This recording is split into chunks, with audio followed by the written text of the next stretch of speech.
Hay festival. Hay festival. Hay festival. Hey festival. Hay festival. Hey festival. Hay festival. Hey Festival. Bienvenidos al podcast del Hay Festival, un espacio para imaginar un mundo mejor.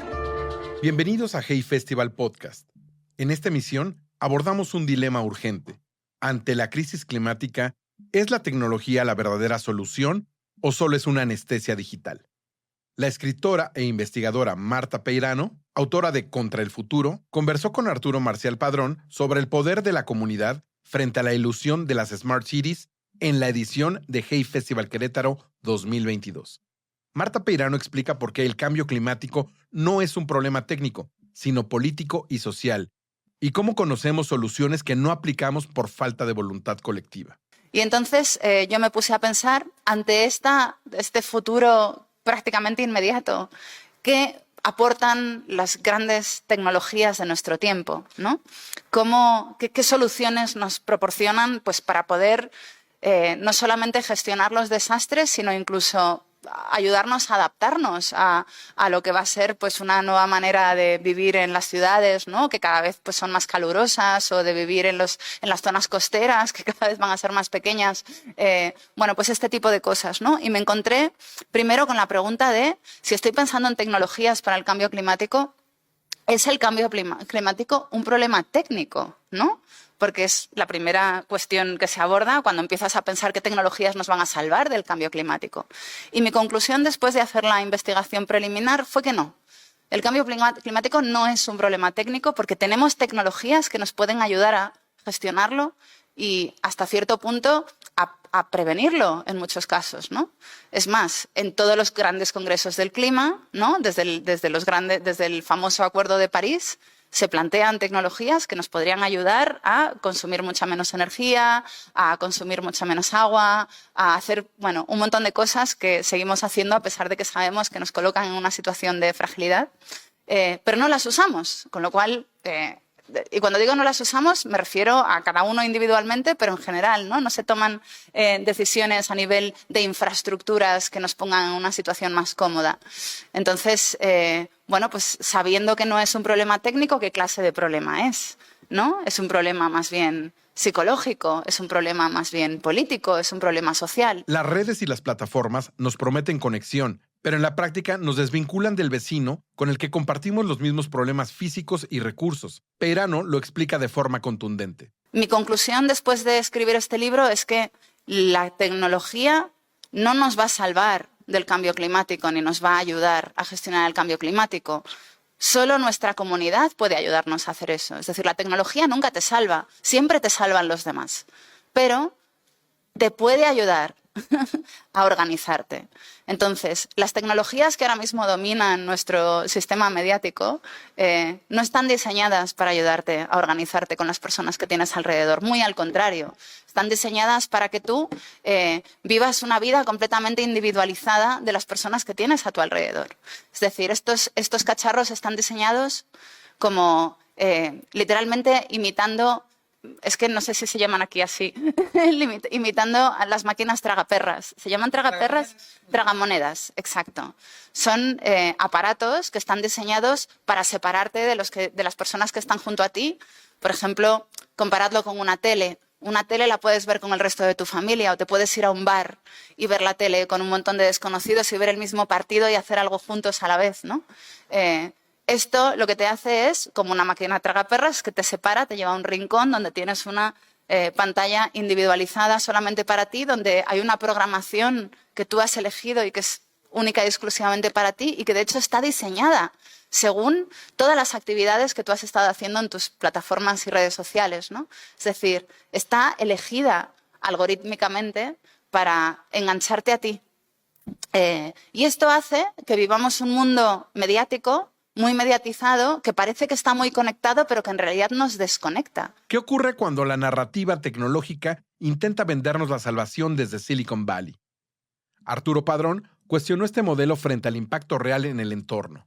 Me gustaría si pudiéramos ahondar un poco en este tema de las ciudades inteligentes. Estos casos, ¿no? Hay casos también mencionas casos de fracaso cerca de Seúl, de Arabia Saudita, casos de fracaso en Toronto, otro ejemplo de una comunidad, ¿no? Que en realidad pues fracasaron, incluso termina dimitiendo una de las responsables del proyecto, ¿no? Por el uso de los datos, por el uso, digamos, incluso de vigilancia. Y ahorita que abordes el tema, me gustaría también preguntarte, a razón de esto, tú creo que es una crítica muy asertiva la que hace Marta en relación, por ejemplo, a que estas grandes transnacionales o estos grandes salvadores, ese ejemplo del Arca de Noé es maravilloso, ilustra, es demasiado literal de lo que pasa en la realidad actualmente, pero en el sentido de decir, a ver, este uso de estos datos y esta parte de vendernos una narrativa de salvar al mundo y a partir de ello generar acciones que lo único que hacen es distraernos. O sea, es una osadía a veces o sea, ¿quién le va a creer a una persona que dice, oye, es más fácil organizar a la comunidad como lo hicieron en El Cabo para evitar llegar al día cero, cuando todo el sistema económico y social está diseñado para que vayamos por otro lado? Para entender la diferencia entre la tecnología participativa y el control comercial, Marta analiza el caso de la ciudad del Cabo ante la amenaza del día cero de agua, comparándolo con los fallidos proyectos de Smart Cities de Google. De repente hubo una transformación en Ciudad del Cabo, que para mí es muy interesante, en la que dejaron de ser usuarios de un servicio al que tenían derecho porque pagaban por él, en este caso el agua, ¿no? Y empezaron a ser un poco como yo diría, como una cooperativa, ¿no? Como una cooperativa con un recurso finito y común que tenían que proteger entre todos, ¿no? Y entonces esa cooperativa también funcionaba un poco como, dijéramos, no sé si hay alguien aquí que está metido en el tema de las criptomonedas, pero como una especie de DAO, ¿no? En el sentido de que eran todos inversores del agua de la ciudad, ¿no? Estaban todos invirtiendo en que la ciudad mantuviera sus niveles de agua durante suficiente tiempo hasta que empezaran las lluvias otra vez, ¿no? Para que todo el mundo tuviera agua. Y me gustó mucho el experimento porque a pesar de que obviamente había barrios que gastaban mucho más agua que otros, porque había ciudadanos que tenían chalés con jardines, por ejemplo, ¿no? Y luego había ciudadanos que a lo mejor tenían un solo grifo en su casa y lo compartían con, yo qué sé, con 15 personas de su familia. Esa gestión, de repente, como que equilibró, ¿no?, a los que gastaban mucha agua con los que gastaban menos agua de la que realmente era requerida. Es decir, menos de los 75 litros máximos que se habían propuesto, ¿no? Y la ilusión que le hizo a la ciudad sobrevivir a ese verano de 2017 y al verano de 2018 y al verano de 2019 convirtió a esa sociedad de consumo en una sociedad muy distinta, ¿no? En una sociedad que estaban compartiendo un recurso y que lo estaban cuidando de forma colectiva sin que hubiera grandes dramas. Lo que propone la Smart City es, yo soy Google, yo pongo todos los sensores, yo soy el único que leo la información que sale de esos sensores y yo te cuento lo que cuentan esos sensores. ¿Qué pasa? Que Google es una caja cerrada, es completamente opaco, ¿no? Entonces, la versión Ciudad del Cabo es, voy a repartir la responsabilidad de la gestión del agua entre todos los vecinos de Ciudad del Cabo para que todo el mundo sepa lo que está pasando y se coordine.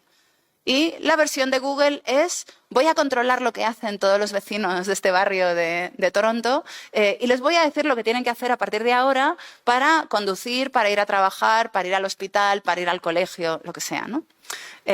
¿Cuál es la diferencia? En uno tienes más responsabilidad, pero también tienes más control y una comprensión directa y transparente sobre la realidad que te rodea.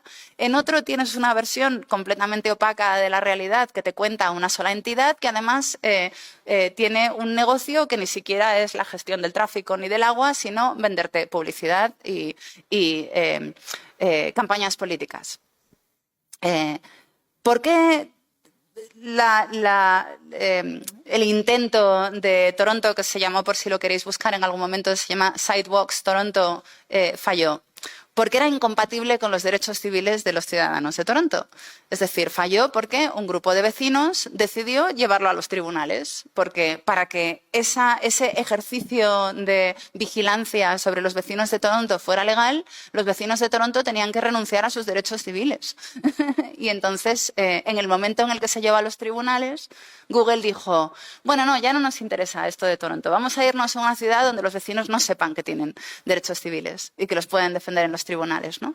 Entonces, en las ciudades donde los vecinos no saben que tienen derechos civiles o no tienen recursos para llevarlos a los tribunales, sí que se han desarrollado a lo largo de los últimos 15, 17 años grandes proyectos de ciudades inteligentes, ¿no? Y lo que sabemos después de estos 15 o 17 años es que esas ciudades nunca terminan de ocurrir porque solamente funcionan en plano. Es decir, son ciudades que solamente funcionan en teoría, que son perfectas en teoría. Curiosamente, construirlas parece que produce mucho más CO2 que construir ciudades normales, que produce bastante CO2, pero al final las pocas que sobreviven y que no se han convertido en un desierto de cemento y de sensores, se están convirtiendo en barrios pijos para gente que ya no quiere vivir en el centro de ciudades llenas de tráfico, de ruido y de contaminación, ¿no? Y todo el sistema de sensores y de vigilancia que en principio estaba planeado para convertirlas en ciudades eficientes que produjeran poco CO2 y conservaran mucho la energía, ahora se han concentrado en torno a la gestión de las personas indeseables. Frente al mito de que magnates o viajes a Marte nos salvarán, el cambio real empieza en el ámbito doméstico y local.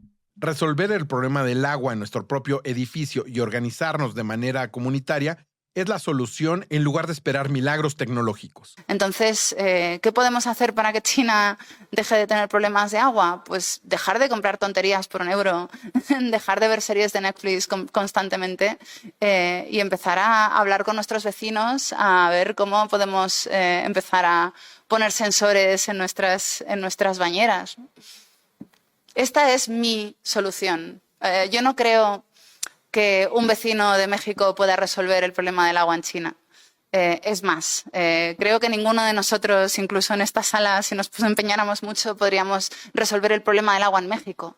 Pero podemos empezar a resolver el problema del agua en nuestro edificio, ¿no? En nuestro colegio, en nuestro instituto, no sé, en nuestra universidad. O sea, creo que el activismo no tiene que ser tan ambicioso, tiene que ser local. Pero básicamente este individualismo al que tú te referías es una ilusión del capitalismo. Es la ilusión de que tienes que tener unos vaqueros distintos para cada día de clase, de que todo el mundo tiene que tener su propia ropa y no la puede heredar de sus hermanos, como hacíamos antes. Es decir, es la ilusión de que tienes que tener un traje nuevo cada día, un coche nuevo cada 10 años, un ordenador nuevo cada 3, un móvil nuevo cada 2. Que ya parece que llevamos la obsolescencia programada dentro de nosotros mismos, ¿no? Que nos da vergüenza reutilizar las cosas. Bueno, pues se nos va a acabar por las buenas o por las malas. Yo de momento prefiero que se acabe por las buenas y animaros a organizaros y empezar a hacer cosas distintas, asumir responsabilidades nuevas y buscar maneras de producir lo que vosotros mismos consumís, tanto si se trata de energía eléctrica como si se trata de, yo qué sé, de empezar a tener vuestra propia huerta en este campus maravilloso lleno de árboles frondosos que podrían ser, a lo mejor en algún momento, pues, no sé, zanahorias, patatas y todo tipo de cosas. Gracias por acompañarnos en esta edición de Hey Festival Podcast. Puedes encontrar la charla de Marta Peirano y más contenido sobre literatura, ciencia y derechos humanos en nuestro sitio web oficial heyfestival.org. Suscríbete y comparte. Hay festival. Hay festival. Hey Festival. Hey Festival. Hay festival. Hey Festival. Bienvenidos al podcast del AI Festival, un espacio para imaginar un mundo mejor.